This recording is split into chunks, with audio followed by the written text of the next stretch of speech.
वंदे पुरुषोत्तमम। प्यारे दा के आते ही श्री ठाकुर ने कहा, ब्रजेंद्र दा ने आकर कहा है कि गेस्ट हाउस में 2 भाई को टाइफाइड हो गया है। तुम अच्छी तरह जाकर देखो कि क्या टाइफाइड जैसा ही रोग है, उसके प्रति किसी तरह लापरवाही बढ़ती न जाए। दूसरी जगह हटाकर रखो तो अच्छा होगा। प्यारे दा ने सांत्वना देते हुए कहा, उसके लिए जो करना है वह मैं कर रहा हूं और करूंगा, आप चिंता न करें। यूं ही ऐसे भी आपकी तबीयत ठीक नहीं है। श्री ठाकुर जी बोले, तुम भरोसा देते हो तो मैं निश्चिंत हो सकता हूं, कहकर थोड़ा हंस पड़े।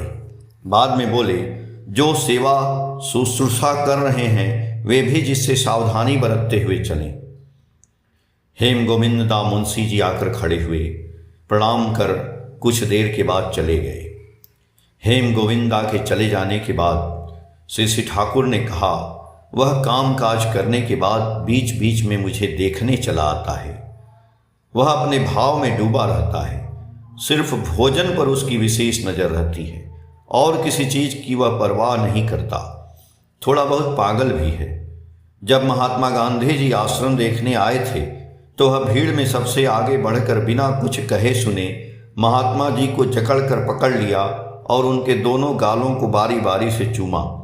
उसके बाद महात्मा जी जब तक आश्रम में रहे उसको देख कर ही आतंकित हो जाते थे, सोचते थे न जाने कौन कांड कर बैठे। श्री ठाकुर की इन बातों को सुनकर सभी हंसने लगे और श्री ठाकुर भी हंसते रहे।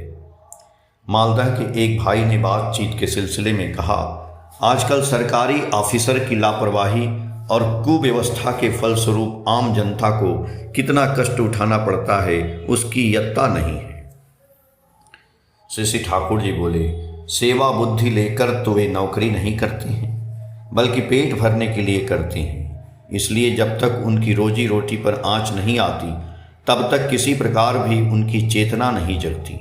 ऐसी अवस्था में जब उनसे भी उच्च ऑफिसर खूब सजग हो एवं कर्मचारियों की लापरवाही के फलस्वरूप लोगों को दिक्कतें व कष्ट उठाना पड़ता है, वहाँ कठोर हो उसका प्रतिकार करें तो परिस्थिति बदल सकती है। प्राचीन काल में कोई राजा और राजपुरुषों के संबंध में सुना है कि वे छद्मवेश में अपने राज्य में घूमते रहते थे और आम जनता पर कोई अन्याय या अत्याचार हो रहा है उस बात को वे स्वयं अपनी आंखों से निरीक्षण किया करते थे। आजकल ये सब रिवाज उठ गए हैं। यद्यपि आजकल लोग गणतंत्र की बातें करते हैं,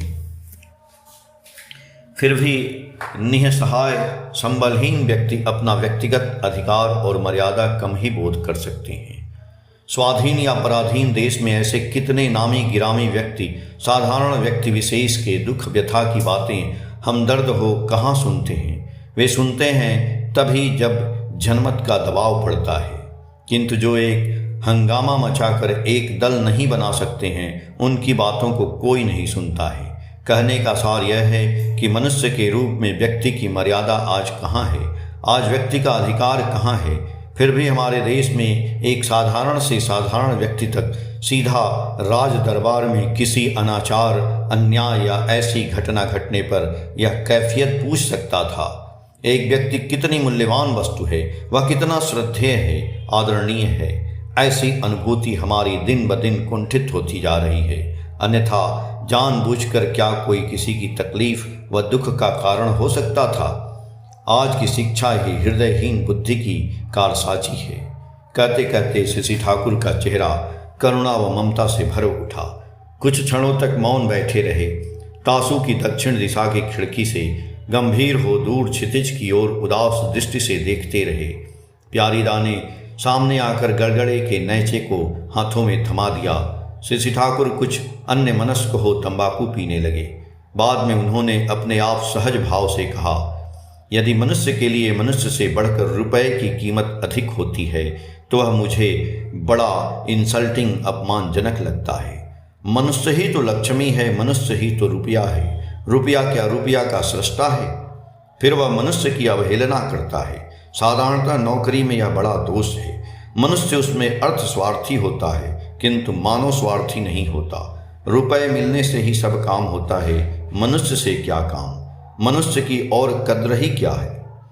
आंसू भाई भट्टाचार्य बोले, ठाकुर, जो स्वतंत्र रूप से व्यवसाय करते हैं उनमें से अनेकों मनुष्य से बढ़कर रुपए की कीमत कहीं अधिक लगाते हैं, चीज़ों में मिलावट कर लाभ अधिक कमाना चाहते हैं। उससे यही समझा जा सकता है कि मनुष्य के स्वास्थ्य और जीवन से बढ़कर लाभ का अधिक महत्व देते हैं। इसीलिए ऐसा प्रतीत होता है कि सिर्फ नौकरी करने वाले ही अर्थस्वार्थी होते नहीं हैं, बल्कि अधिकांश लोग आज अर्थस्वार्थी हैं। श्री ठाकुर जी बोले, तुम जो कह रहे हो वह बिल्कुल सही बात है, किंतु फिर भी खरीदार को दुकानदार लक्ष्मी ही कहता है। उनके साथ भद्र व्यवहार करना चाहिए, उनका सम्मान करना चाहिए। अंततः इतनी बात तो वे बूझते हैं। वे इस बात को जानते हैं कि खरीदार के बिना वे अचल हैं, इसीलिए बेईमानी के बावजूद मनुष्य का वे अनादर करना कम ही सीखते हैं। कम से कम जिन्हें इतना थोड़ा बोध है,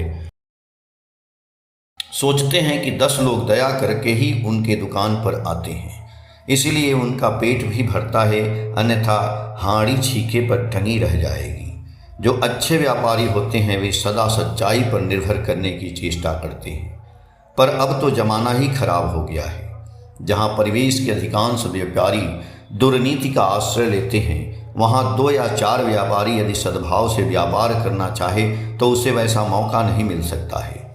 प्रतियोगिता में तो उसे टिकना चाहिए। खाँटी घी जहाँ 10 रुपये शेर बिक्री करने की ज़रूरत है, वहाँ तुम 5 रुपये से अधिक देकर घी खरीदने के लिए प्रस्तुत नहीं हो। वहाँ मिलावट करने के सिवाय दूसरा रास्ता ही क्या है। तुम 5 रुपये की दर से घी लोगे और पूछोगे खाँटी घी है ना, आखिर वह बोलेगा हाँ बाबू, खूब खाँटी है। तुम जो दिल को सांत्वना दे रहे हो, क्या यह समझते नहीं? सब दोष तुम केवल दुकानदारों पर मढ़ते हो। पर दुकानदार भी यदि अकपट हो कह दे, बाबू यदि खाँटी घी लेना है तो 10 रुपये से कम में देना संभव नहीं। ऐसे तो 5 रुपये वाले घी भी हैं, किंतु वह खाँटी नहीं, तो सबसे अच्छा होता। व्यवसाय करने में मिथ्या का आश्रय लिए बगैर काम नहीं चलेगा। हमारे देश में ऐसी एक धारणा बन गई है। यह धारणा ही गलत है। इसके लिए सिर्फ व्यापारी ही जवाबदेह नहीं है, खरीदार भी। खरीदार लोग बहुधा इतना मोल जोल करते लगते हैं कि दुकानदार लोग कुछ दाम बढ़ाकर नहीं बोलें तो उनका काम नहीं चलता है। पर दुकानदार लोग यदि ऑनेस्ट एंड स्ट्रिक्ट प्रिंसिपल, सच्चा और कठोर नीति से चलें तो वहाँ खरीदार लोग मोल जोल करने का साहस नहीं पाएंगे। मैंने सुना है कि कलकत्ते एवं ग्राम अंचलों में ऐसी बहुत सी दुकानें हैं जहाँ चीज़ों का एक दाम रहता है। वे कभी किसी को बेवकूफ़ समझकर अधिक दाम नहीं लेते और न किसी का खातिर कर कम दाम लेकर वस्तुएं बिक्री कर देते हैं। ऐसी दुकानों में कोई भी व्यक्ति आंखें दिखाने का साहस नहीं कर सकता। व्यवसायियों में कोई भी बिल्कुल सच्चा नहीं है, ऐसी बात नहीं। फिर भी ऐसे बहुत लखपति करोड़पति हैं जो बहुत चीज़ों की आयातकारी हैं। उनमें ऐसे अनेक हैं, जैसा मैंने सुना है कि जो रुपए के चलते वस्तुओं में मिलावट करते हैं, वहाँ पर साधारण व्यापारियों का क्या कोई हाथ है? जैसे कोई विराट सरसों तेल का मालिक है, यदि वह वहीं तेल में कुछ मिला देता है तो तुम एक मामूली दुकानदार होकर क्या कर सकते हो? इसका अर्थ यह नहीं है कि यहाँ मैं दुकानदारों को दुर्नीति का समर्थन करता हूँ। मेरे कहने का तात्पर्य यह है कि अनेक क्षेत्रों में साधारण व्यापारी लोग निरुपाय हैं। हम स्वयं सच्चाई व ईमानदारी से नहीं चलेंगे। हम सिर्फ व्यापारियों को सच्चाई और ईमानदारी से चलने का आदेश देंगे। क्या यह कभी संभव है? व्यापारियों को जिस प्रकार खरीदारों से ठगने की बुद्धि रहती है, उसी प्रकार खरीदारों को भी व्यापारियों को ठगने की बुद्धि रहती है। ऐसी खींचातानी में बहुत गड़बड़ हो जाता है। इसलिए बेहतर परिवेश के साथ सब कुछ को परिशुद्ध करने की जरूरत है। कोई जिससे दुर्नीति का आश्रय ग्रहण नहीं कर सके, सरकार की ओर से उसके लिए कठोर व्यवस्था करने की जरूरत है। हरेंद्र बसु बोले, इस विषय में मुझे अभिज्ञता है। बड़े बड़े सेठ साहूकार तो निरापद रह जाते हैं, पर मरण होता है छोटे व्यापारियों का। श्री ठाकुर जी बोले कि उसका अर्थ है कि सरकार की नीति अच्छी नहीं है। जिन सरसों से भूत भगाया जाता है, उन्हें यदि भूत पकड़ ले तो भूत कौन भगाएगा? केष्टोदा के मुख से यह सुना था, राजा कालस्य कारणम। कहने का अर्थ यह है कि राष्ट्र शक्ति और राज्य कर्मचारी लोग ही धर्म के प्रतिकूल हों तो वहाँ जनसाधारण की दशा दयनीय हो जाती है। जय गुरु।